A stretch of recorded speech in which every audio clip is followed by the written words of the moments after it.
Good afternoon, wherever you are, what time of the day, night, evening, afternoon it is for you. Hello, hello, hello. Welcome to Point of View. This is Ms. Shirley Polk, right here on the World Wide Web. I am live today, coming to you from Texas, coming to you from Dallas, coming to you from the United States of America.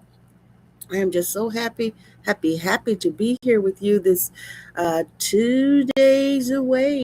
Well, really 1.5 almost away from 2026. And I am so grateful to God because He blessed us all to get this close to it.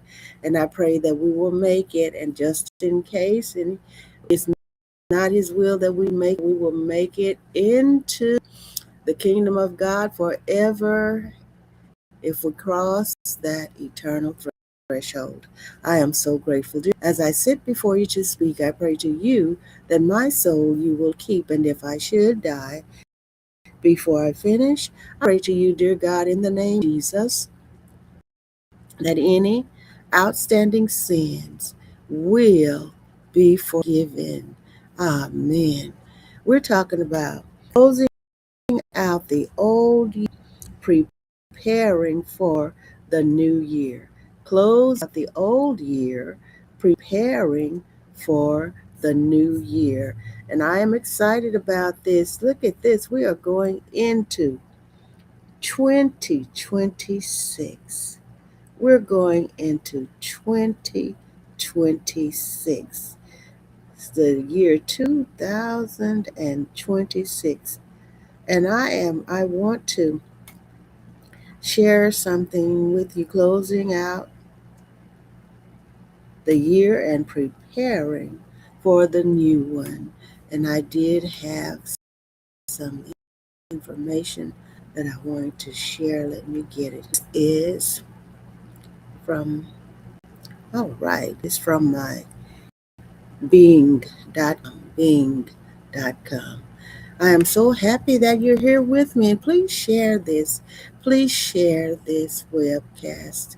Please share this with the people you care about, the people who are listed on your Facebook page, your YouTube page, your Instagram page, your TikTok page, your X page, wherever.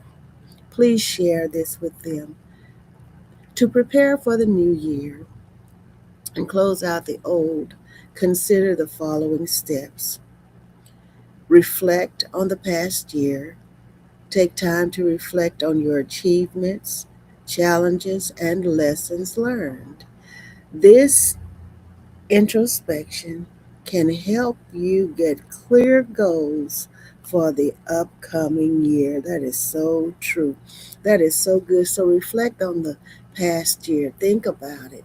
Think about what you've done, what you could have done, but you didn't do, and what you can go into the new year preparing to do and getting all of that ready. So this introspection can help you set clear goals for the upcoming year. The next point here is set intentions and goals. GOALS. Define your intentions for the new year and set specific, achievable goals. This can include personal growth, career aspirations, or simply enjoying the new year. Next point, declutter your environment. Clean out your home to create a fresh start. This can help you focus on new beginnings and remove any clutter that may hinder progress. And I say that also about your mind, about your emotional being. Take all of that old junk that has been cluttering your mind. Take that old junk and take it into that old junkyard for emotional, mental, physical stress and despair, and dump it and leave it. Okay? So declutter not only your environment, your home, your office, whatever, but declutter your mind, okay? Your body, cleansing and all of that. So clean out your home to create a fresh start. This can help you focus on new beginnings and remove any clutter that may hinder progress. Any clutter, wherever, however. Practice gratitude. And you know we talk about practicing gratitude, don't we? Acknowledge the positive aspects of your past year and express gratitude for the experiences that shaped you. This can help you transition into a more positive mindset for the new year. A more positive mindset. Next, organize your space.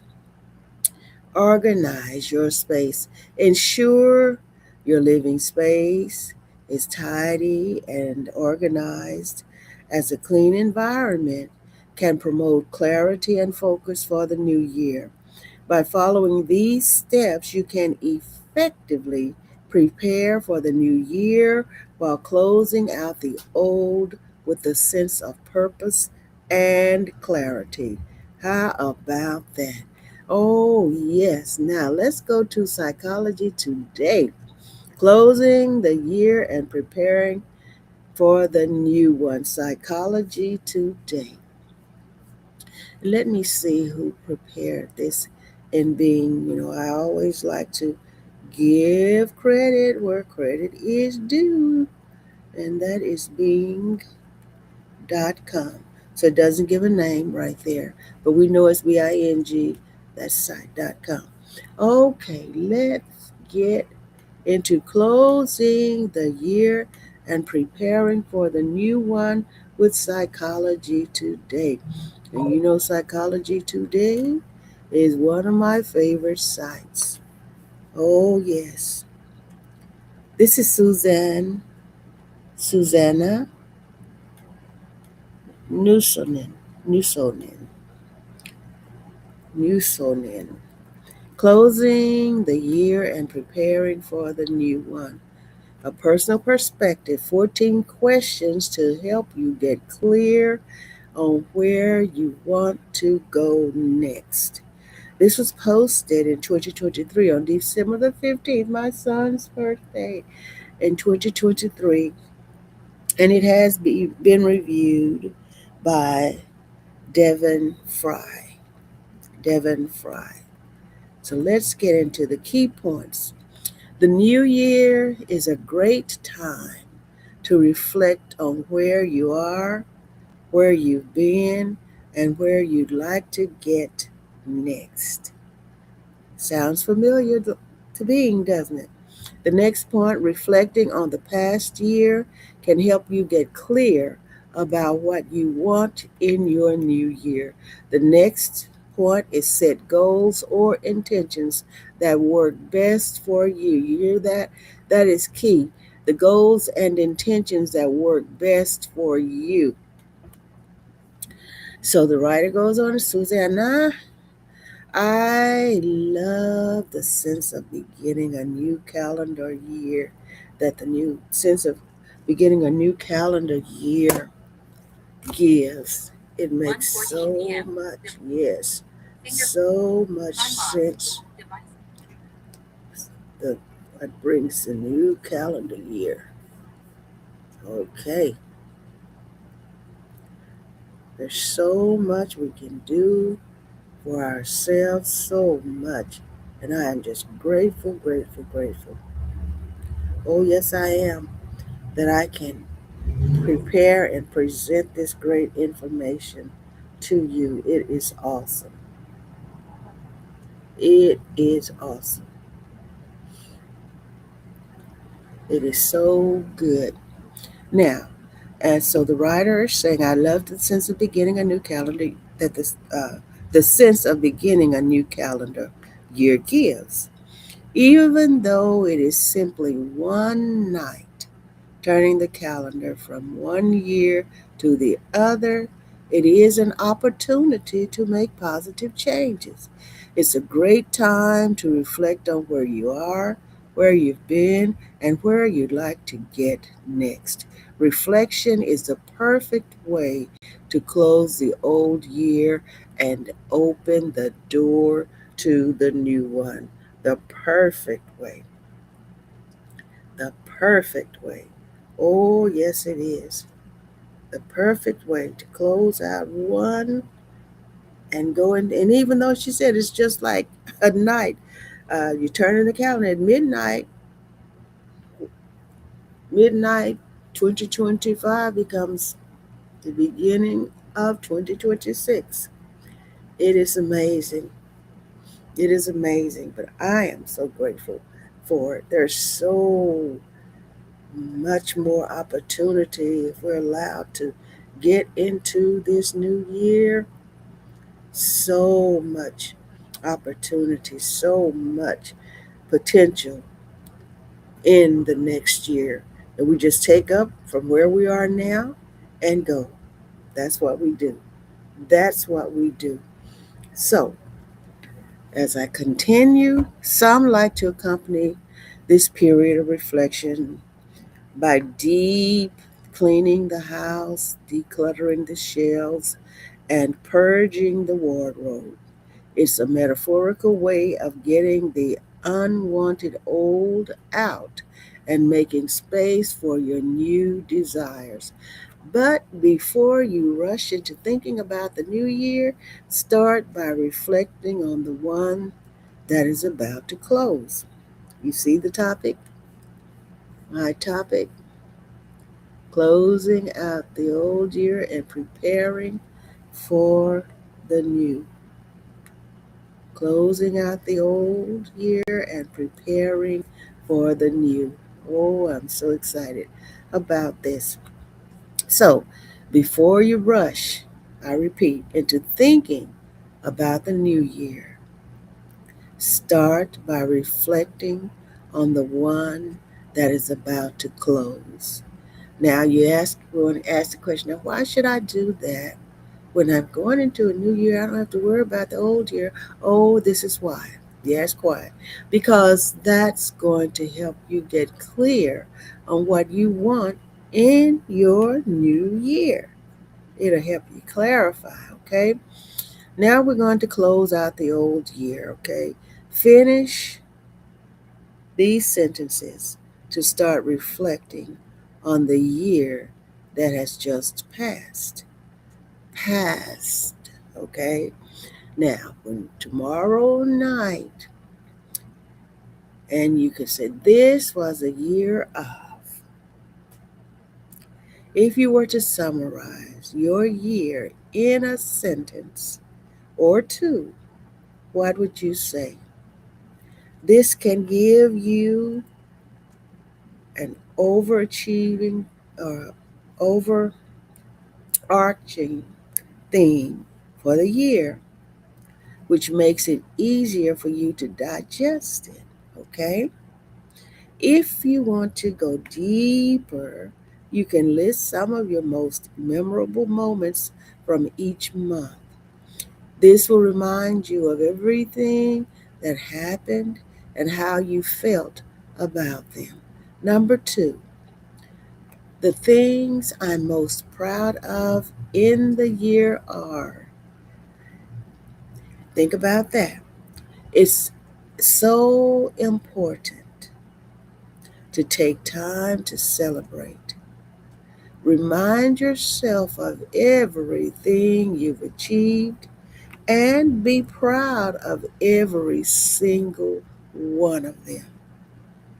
Think about the things you've achieved here in 2025 and be proud of every last one of them, okay? Every single one. This is good. This is psychology today. Number three, the greatest lessons I learned this year were, and I'm sure all of us learned some lessons, something in this year, 2025. As humans, we are forever evolving and growing. Forever, whatever the age is, does not matter. We are all continually evolving and growing. So that's a part of life. Reflect on how you grew this year. Were there some specific lessons you learned, or perhaps old lessons you were reminded of? Number four, the things that were hard in the year were.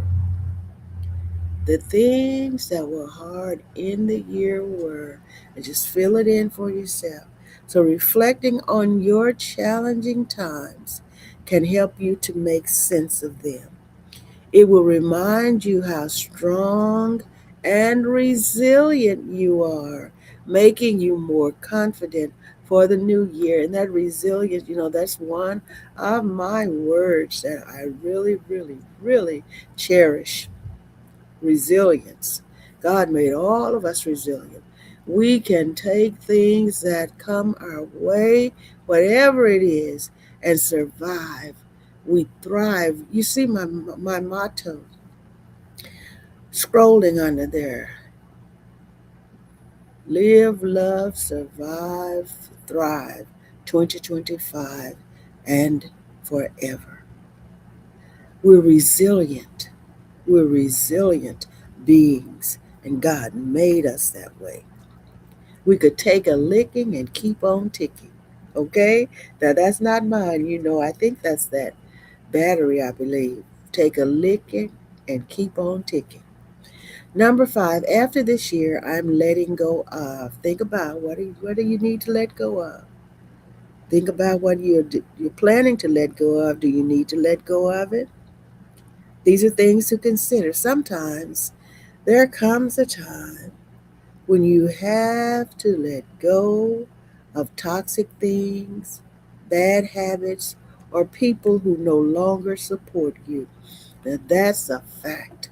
Oh, yes.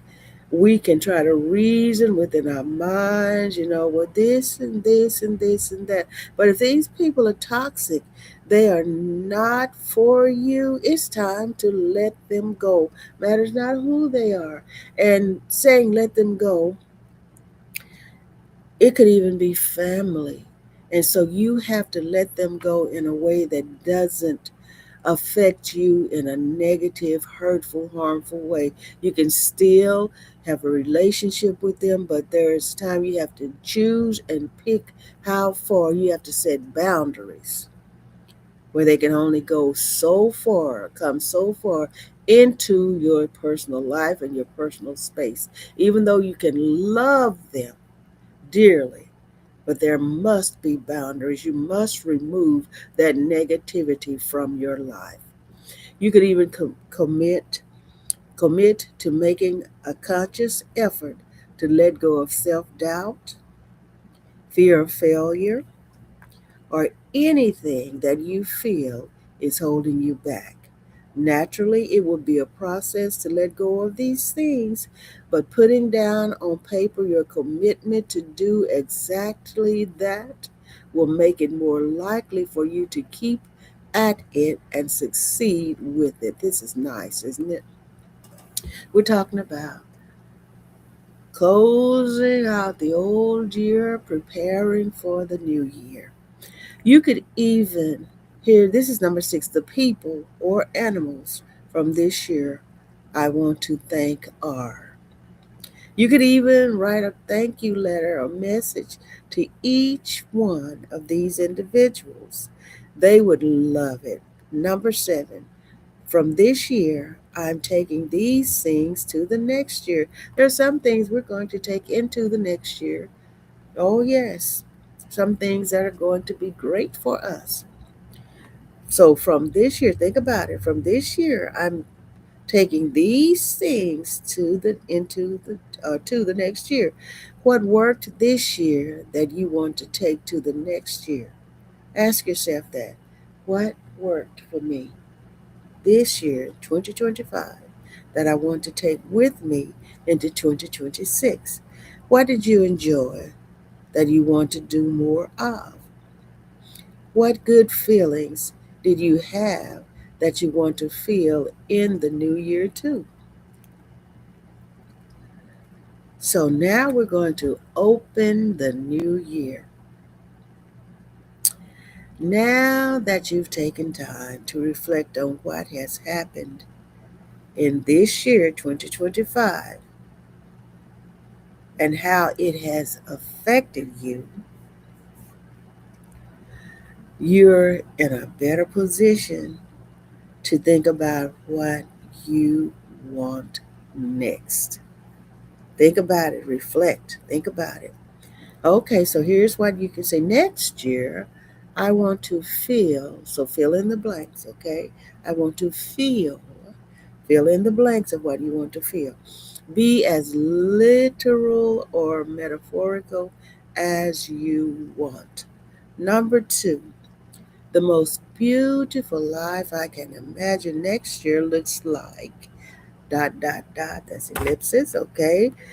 Again, your imagination can go anywhere you want to. The saying goes, aim for the moon, even if you miss, you'll land amongst the stars. Oh, yes, I like that. Aim for the moon. Even if you miss, you'll land amongst the stars. Number three, what I want to tell myself to prepare for this new year. So, do you need to remind yourself of how capable you are, how brave you are, of times when you've succeeded? Give yourself a good pep talk to prepare yourself for the new year and to remind yourself of what matters most to you. You yourself, okay? What matters more to you. And say it to yourself, what matters more to me, myself, and I. That's what counts. If you're happy and content, that reflects on others, okay? Number four, my goals for next year include, so this is an important opportunity to get specific. You can go as far as setting SMART goals, SMART, capitals, acronym meaning specific, measurable, achievable, relevant, time bound. Okay? SMART.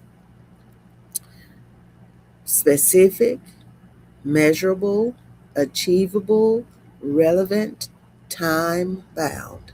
So, personally, the writer is saying, I like to leave them a little vague to leave space for spontaneity. But you need to do what works best for you.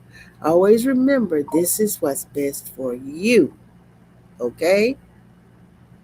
And I say for me, myself, and I. For example, are you more motivated and likely to stick to your goal by saying, I want to work out 3 days a week, every week? Or would you rather leave it open to interpretation, such as with, I want to lean into yoga and do more of it this year? So find what works for you. Remember not to set too many goals or you will end up overwhelmed. Remember that.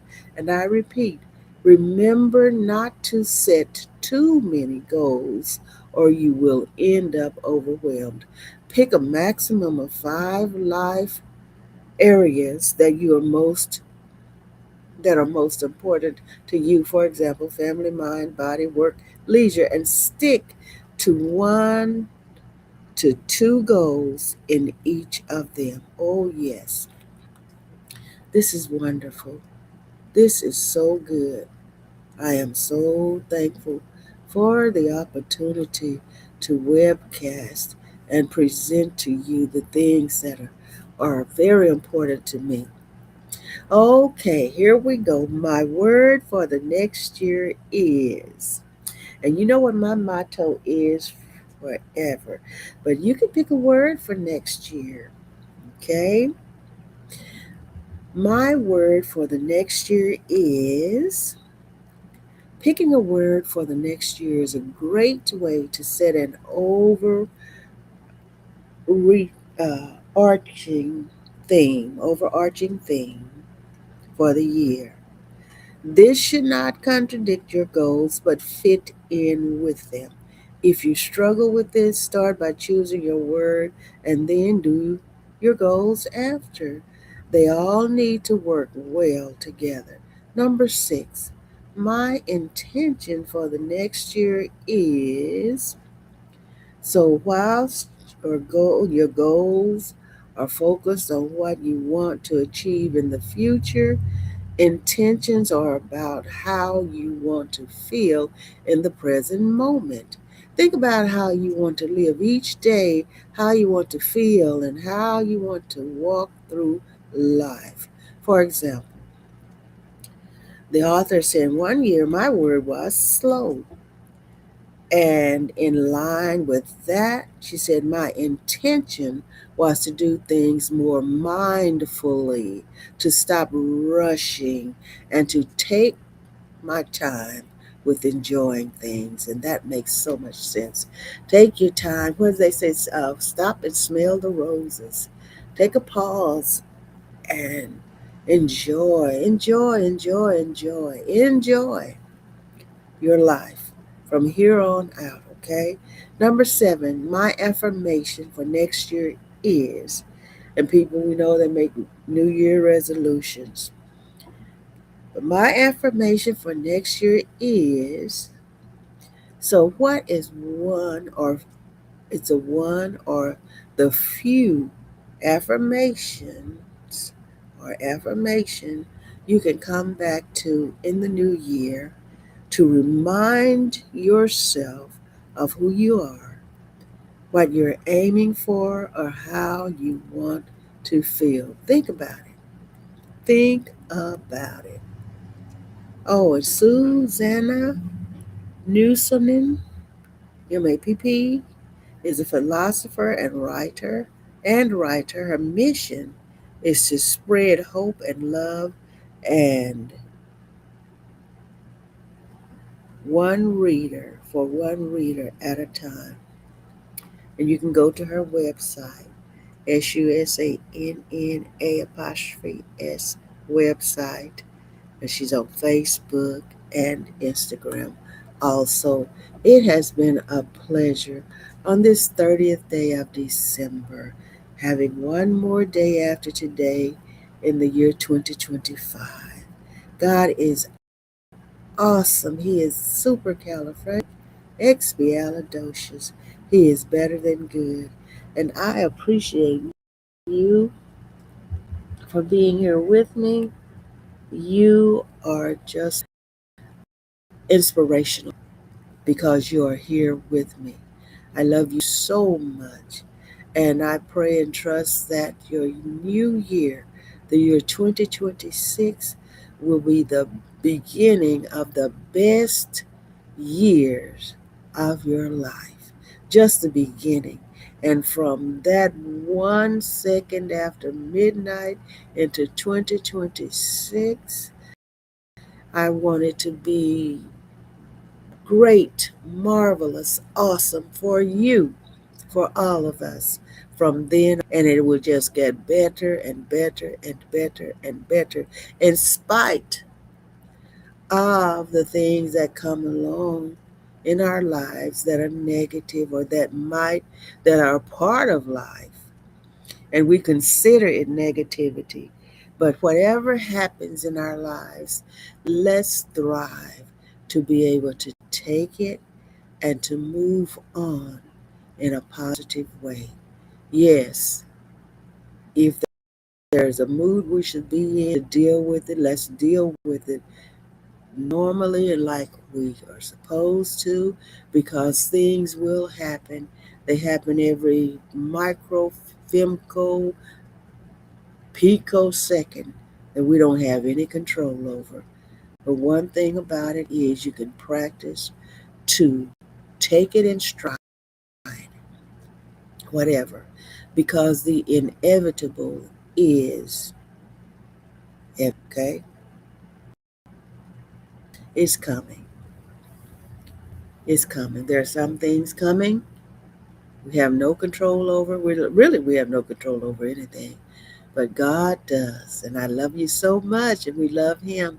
Enjoy the remainder of your day, night, evening, afternoon, morning, midday, whichever it is. And please, please, please have a happy, blessed new year. You can always reach me at 469-629-9543. And I think my email address is, let me see, I don't know what, it's on here. So you can reach me, contact me anytime. Thank you so much. And I will be in touch with you on Point of View in the next year. And I might come on live on New Year's Day. So be on the lookout. I love you so much. May the blessings of the Lord continually bless you. Please remember my music, my 4-part series on Ain't No Love, which is on Spotify, and the parts on Facebook. I don't know whether Facebook has deleted them or not. Go to Spotify, Shirley Polk, Miss Shirley Polk, or you can hear my music. Just type in my name and it should come up. I love you so much.